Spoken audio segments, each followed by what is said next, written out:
Subscribe कीजिए BBC media YouTube channel को और दबाइए बेल आइकन को ताकि आपको हमारी वीडियोस मिले सबसे पहले।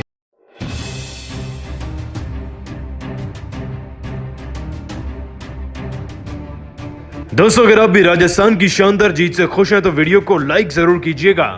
दोस्तों, सैमसन की खतरनाक बल्लेबाजी के तूफान में कोलकाता की टीम कुछ इस कदर उड़ गई कि मुकाबले को एक बड़े अंतर से हार गई। लेकिन कैसे सैमसन और मॉरिस ने अपनी टीम को जिता दिया वो तो आपको बताएंगे ही, परंतु आप सभी सैमसन की कप्तानी को 10 में से कितने नंबर देंगे नीचे कमेंट करके जरूर बताइएगा। तो दोस्तों, आईपीएल 2021 का ये कांटे की टक्कर का मैच वानखेड़े के मैदान में राजस्थान और केकेआर की टीम के बीच में खेला गया। अब जैसे कि दोनों ही टीमें पॉइंट्स टेबल में सबसे नीचे वाले पायदान पर थी, तो मुकाबला तो घमासान होना ही था। दोस्तों, दो बदलावों के साथ उतरी राजस्थान की टीम के कप्तान संजू सैमसन ने टॉस जीता, बड़ी चालाकी से पहले गेंदबाजी का फैसला किया। वानखेड़े का मैदान तो फेमस ही चेज के लिए है। इसके बाद मैदान में उतरते ही जिसकी कल्पना थी वही हुआ। कोलकाता की टीम ने अच्छी शुरुआत तो करी, नीतीश राणा और शुभमन गिल ने बड़े शॉट्स भी लगाए, लेकिन उनकी पार्टनरशिप 5 ओवर भी नहीं चल सकी। दोस्तों, शुभमन गिल के रन आउट होते ही मैदान में नीतीश राणा के साथ देने के लिए राहुल त्रिपाठी आ गए थे। त्रिपाठी ने तो मैदान में चौके और छक्कों की बारिश ही कर दी। मात्र 24 से 25 गेंदों के अंदर दोस्तों त्रिपाठी 36 रन तक पहुंच गए थे। लेकिन इसी बीच ना तो नीतीश राणा मैदान पर टिक सके और इयोन मॉर्गन तो अपनी खराब किस्मत के चलते 0 पर रन आउट हो गए थे। उम्मीदें थी कि दिनेश कार्तिक एक बड़ी पारी खेलेंगे। राहुल त्रिपाठी के आउट होने के बाद दोस्तों दिनेश कार्तिक भी 25 से ज्यादा रन नहीं लगा पाए। रसल ने मैदान में मॉरिस के ओवर में छक्का जड़कर पारी की शुरुआत जरूर करी थी।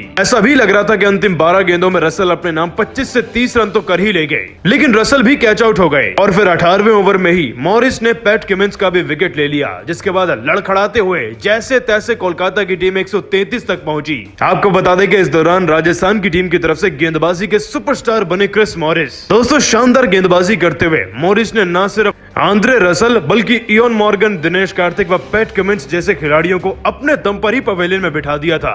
4 विकेट लेकर क्रिस मॉरिस ने कोलकाता की टीम की धज्जियां उड़ाकर रख दी और अब बारी थी बल्लेबाजी में कोलकाता की टीम को खदेड़ने की। दोस्तों, शुरुआत तो राजस्थान की टीम की भी अच्छी नहीं रही। आपको बता दें कि 134 का पीछा करने उतरी राजस्थान की टीम की तरफ से पारी के तीसरे ही ओवर में जॉस बटलर जैसे महान खिलाड़ी भी वरुण चक्रवर्ती का शिकार हो गए। उनके एक गेंद पर वो एलबीडब्ल्यू आउट हो गए थे। हालांकि इसी बीच यशस्वी जायसवाल ने मैदान में बड़े शॉट्स लगाने शुरू करे। अपना क्लास दिखाते हुए दोस्तों जायसवाल 16 गेंदों में 22 रन तक पहुंच गए थे, लेकिन आखिरकार अपनी पारी की 17वीं गेंद पर एक बड़ा शॉट लगाने के चक्कर में यशस्वी जायसवाल कमलेश नागरकोटी को कैच थमा बैठे। पारी के 5वें ओवर में जैसे ही जायसवाल आउट हुए तो राजस्थान की चिंता बढ़ चुकी थी, क्योंकि 40 पर अब 2 विकेट हो गए थे। लेकिन फिर मैदान में एंट्री हुई कप्तान संजू सैमसन की और उसके बाद जो उन्होंने किया उसे देखकर तो कोलकाता की टीम के सभी खिलाड़ियों के माथे पर पसीना था। दोस्तों, सैमसन और शिवम दुबे अब बल्लेबाजी क्रम के मोर्चे को संभाल रहे थे। जहां संजू सैमसन भी लगातार चौके और छक्के जड़कर टीम के स्कोर को आगे बढ़ाते रहे, तो शिवम दुबे तो 18 गेंदों में 22 रन लगाकर चले गए। यह पार्टनरशिप टीम को अब 10वें ओवर तक ले गई थी और इन्हीं की बदौलत टीम का स्कोर 90 के आसपास भी पहुंचा। और इसी बीच दोस्तों साथी अगर लगातार विकेट्स गिर रहे थे, जैसे कि राहुल तेवातिया 8 रन पर आउट हुए, इस बात का असर आज फौलाद की औलाद संजू सैमसन पर नहीं पड़ा। दोस्तों, एक मजबूत स्तंभ की तरह बल्लेबाजी कर रहे थे संजू सैमसन। हाँ, उनकी बल्लेबाजी धीमी जरूर थी, लेकिन वो अपनी पारी में 38 रन तक लगा चुके थे। अब जीतने के लिए अंतिम 23 गेंदों में 20 रन चाहिए थे। डेविड मिलर ने संजू सैमसन का साथ दिया और देखते ही देखते दोस्तों राजस्थान की टीम बड़ी आसानी से मुकाबले को जीत गई। और दोस्तों, कहीं ना कहीं इस जीत का श्रेय क्रिस मॉरिस के साथ साथ सैमसन को भी देना चाहिए, क्योंकि अगर मॉरिस ने अपनी टीम के लिए 4 अहम विकेट लिए तो सैमसन ही वो खिलाड़ी बने जिन्होंने एक मैच विनिंग पारी खेली। और दोस्तों, सैमसन की पारी व राजस्थान की जीत को आप 10 में से कितने नंबर देंगे नीचे कमेंट करके जरूर बताइएगा। दोस्तों, राजस्थान की टीम के खिलाफ रसल से एक ऐसी गलती हुई थी ना चाहते हुए भी, जिससे कि कोलकाता की टीम को हार का सामना करना पड़ा। लेकिन आखिरकार वो क्या गलती थी वो तो आपको बताएंगे ही, परंतु उससे पहले आप सभी को क्या लगता है, रसल को कोलकाता की तरफ से किस नंबर पर बैटिंग करनी चाहिए? इस बात का जवाब नीचे कमेंट करके जरूर दीजिएगा। दोस्तों, कोलकाता की टीम को पछाड़कर आखिरकार राजस्थान की टीम ने आईपीएल 2021 में अपनी दूसरी जीत को दर्ज कर लिया है। आपको बता दें कि कोलकाता की टीम को 6 विकेट के अंतर से हराने के बाद आखिरकार पॉइंट टेबल में से नीचे से उठकर अब राजस्थान की टीम 6ठे पायदान पर आ गई है। अगर इस मुकाबले की बात करी जाए तो संजू सैमसन 2 बदलावों के साथ उतरे थे और सबसे पहले टॉस जीतकर सैमसन ने अपनी टीम के लिए वानखेड़े के मैदान पर गेंदबाजी का फैसला किया। दोस्तों, ये फैसला इतना ज्यादा सटीक था कि पारी के 10वें ओवर तक ही आधी कोलकाता की टीम पवेलियन पहुंच गई थी। सलामी जोड़ी को तोड़ने में मात्र 6 ओवर लगे। दोस्तों, राहुल त्रिपाठी ने अपना क्लास दिखाते हुए लगभग 150 के स्ट्राइक रेट से बल्लेबाजी करी, 2 शानदार छक्के लगाए और एक चौके की मदद से 25 गेंदों गेंदों में 36 तक पहुंच गए थे।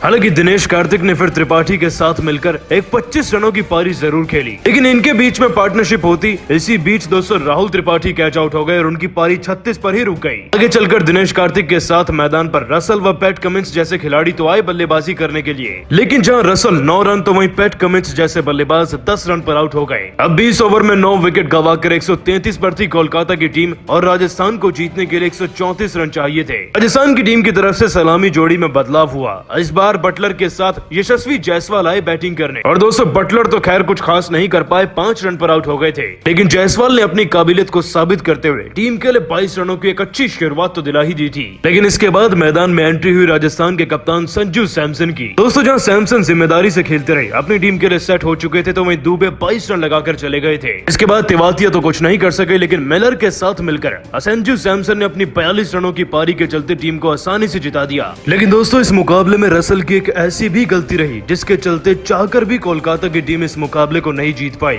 सबसे पहले तो दोस्तों आपको यह बता दें कि रसल जब तक बल्लेबाजी करने मैदान पर आए थे तब तक सभी खिलाड़ी लगभग आउट हो चुके थे जो कि मैदान पर सेट थे। केवल दिनेश कार्तिक बल्लेबाजी कर रहे थे। इसका मतलब रसल पर एक अलग ही प्रेशर था। आपको जानकर शायद हैरानी हो, लेकिन रसल इस मैच में 7वें नंबर पर बल्लेबाजी करने आए। और दोस्तों जब रसल बल्लेबाजी करने आए थे तो पारी की पहली गेंद उन्हें चेतन सकारिया द्वारा एक नो बॉल मिली थी। हालांकि फील्ड पर उस समय कार्तिक आ गए थे और उन्होंने चौका भी लगा दिया था। इसके बाद जब फिर से रसल को 2 लगातार वाइड मिली तो रसल के पास इतना कॉन्फिडेंस होना चाहिए था कि वह अब मैदान में तूफानी बल्लेबाजी कर सकते हैं, क्योंकि दोस्तों किसी भी खिलाड़ी को अगर फ्री के 2 से 3 रन मिल जाते हैं तो वो चौके और छक्के लगाने में ज्यादा समर्थ महसूस करता है। हालांकि जब पारी का 18वां ओवर शुरू हुआ, क्रिस मॉरिस गेंदबाजी पर आए तो पहली गेंद पर उन्होंने छक्का भी लगाया और इसी छक्के के साथ दोस्तों रसल को मोमेंटम को कैरी फॉरवर्ड करना था। हालांकि मॉरिस ने फिर से चालाकी दिखाते हुए एक स्लोअर वाइड गेंद डाल दी रसल को। दोस्तों क्योंकि रसल को इतनी ज्यादा 3 गेंदें वाइड जा चुकी थी, वो अपनी पारी में एक नो बॉल भी फेस कर चुके थे, तो कहीं ना कहीं रसल परेशान थे क्योंकि अंतिम ओवर्स चल रहे थे और वो भी बड़े शॉट्स खेलना चाहते थे। और यहीं पर वो मॉरिस के जाल में फंस गए, जहां पर उनसे सबसे बड़ी गलती हो गई। उन्होंने रसल को एक फुल लेंथ डिलीवरी डाल दी और दोस्तों इसी लेंथ पर मॉरिस का रिकॉर्ड रहा है रसल को पहले भी आउट करने का। गेंद की रफ्तार थोड़ी धीमी थी और रसल के बल्ले पर गेंद ढंग से नहीं आई, जिसके बाद शॉट तो उन्होंने लॉन्ग ऑन की तरफ खेल दिया, लेकिन वहां पर वो कैच आउट हो गए थे। और दोस्तों रसल का कैच पकड़ा था डेविड मिलर ने, जिसके बाद उनकी पारी मात्र 9 रन पर समाप्त होकर रह गई। 7 गेंदों में वो 9 रन लगाकर आउट हुए।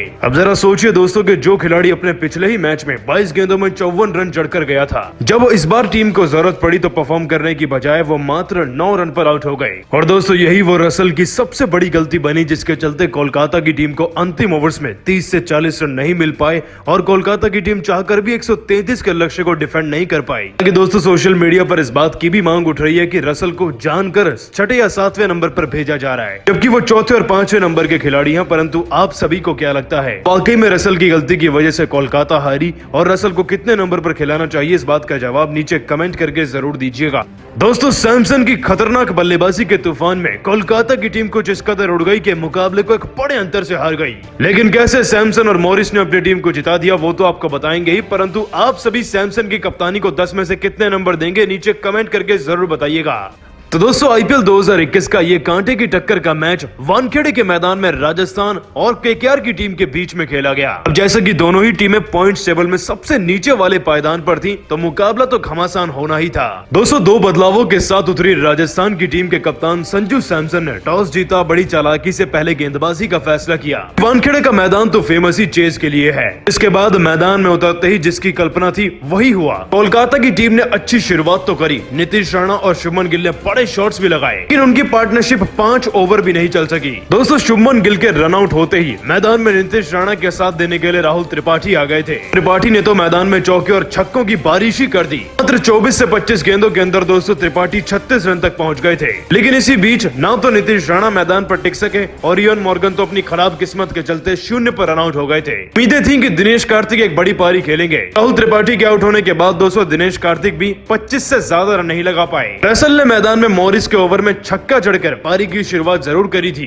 ऐसा भी लग रहा था कि अंतिम 12 गेंदों में रसल अपने नाम 25 से 30 रन तो कर ही ले गए, लेकिन रसल भी कैच आउट हो गए और फिर 18वें ओवर में ही मॉरिस ने पैट कमिंस का भी विकेट ले लिया, जिसके बाद लड़खड़ाते हुए जैसे तैसे कोलकाता की टीम 133 तक पहुंची। आपको बता दें कि इस दौरान राजस्थान की टीम की तरफ से गेंदबाजी के सुपरस्टार बने क्रिस मॉरिस। दोस्तों, शानदार गेंदबाजी करते हुए मॉरिस ने न सिर्फ आंद्रे रसल बल्कि इयोन मॉर्गन, दिनेश कार्तिक व पैट कमिंस जैसे खिलाड़ियों को अपने दम पर ही पवेलियन में बिठा दिया था।